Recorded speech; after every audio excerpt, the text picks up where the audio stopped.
ৰাজ্য চৰকাৰে যি যোৱা 15 আগষ্টত এই বনাঞ্চল ৰক্ষাৰ কাৰণে যেটো পদক্ষেপ গ্ৰহণ কৰিছিলে চিকনা জহলাও ৰাষ্ট্ৰীয় উদ্যান হিচাপে ঘোষণা কৰিছিলে এয়া কি ঘোষণাতে সীমাবদ্ধ থাকিব নেকি স্পেশালি হেতু পাৰফৰম্যান্স তো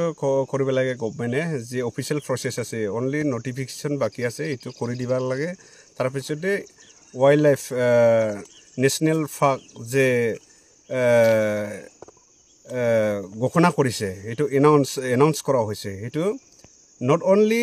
এনাউন্স কৰা মাত্ৰ নহয় নোটিফিকেশন কৰি এটো প্ৰটেকশনৰ নামৰ কাম কৰিব লাগে সবে যে ফৰেষ্ট ডিপাৰ্টমেন্টৰ গভৰ্নমেন্টে ইনস্ট্ৰাকশন তো দি ফিনি মানে প্ৰটেকশনৰ কামটো আগবাঢ়িব লাগে আমি বিচাৰো এতিয়া বৰ্তমান কি অৱস্থা এই যেটো ফৰেষ্ট অৱস্থা ইনডিপেন্ডেন্টলি কাম কৰিবা নাপাৰাৰ জনে হেডাৰ জনে হেইবলা আমি শুনিছো প্ৰটেকশন যিখিনি হবা লাগে তাৰ মানে ইনডিপেন্ডেন্টলি ডিপাৰ্টমেন্টে ফৰেষ্ট ডিপাৰ্টমেন্টে মানে কৰিব পৰা নাই হেইবলা আমি শুনিছো বাহিৰে বাহিৰে আৰু যিখিনি ন্যাশনাল পাৰ্ক যে ইট সাইড ৰনিকাটা range Chirang division completely 20-25 square kilometre destroy নিজে দেখা পাইছে সবে হি যিখিনি ডাটগাড়ি ওয়েট সাইড এটো কমপ্লিটলি মানে 20-25 স্কয়ার কিলোমিটার যিখিনি জঙ্গল অৰণ্য আছে এটা ধ্বংস হবা গৈ আছে মানে নতুনকে ইয়াতে আকৌ এনক্লোজাৰ সোমাইছে নেকি নিশ্চয় ইনক্লোজাৰ ফিজিক্যালি ভিজিট কৰি চাবা পাৰিব যদি আমি মিছা কওঁ আপুনি তেতিয়া বৰ্তমান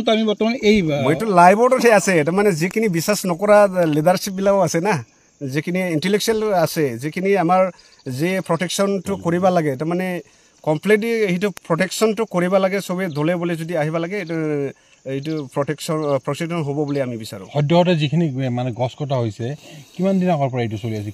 কি গম পায় আপোনালোকে অনলি 2-3 মান ইয়াৰ ভিতৰত হৈ আছে বিৰাট গছ কাটি আছে complete 20 square kilometre 20-25 square kilometre under ৰনিকাটা ৰেঞ্জ গছ কাটি আছে চিৰাং ডিভিজন ওকে এটো ৰোধ কৰাৰ কাৰণে বিভাগীয় কৰ্তৃপক্ষ বা সংশ্লিষ্ট ইএম গৰাকীটো ইয়াতে স্থানীয় মানুহ Ranjit Basumatary EM physically he visit কৰিব লাগে আহিবা লাগে প্ৰটেকশনটো কৰিব লাগে এই দায়িত্বটো পাইছে ইএম ফৰেষ্ট প্ৰটেকশনটো যিখিনি বনাঞ্চল বিটিআৰৰ যিখিনি এনাউন্স কৰা হৈছে ন্যাশনাল পাৰ্ক এইটো মানে প্ৰটেকশন যেনেকা হলে কৰিব লাগে আমি বিচাৰো ফিজিক্যাল ভিজিট কৰিবৰ কাৰণে আমি অনুৰোধ কৰো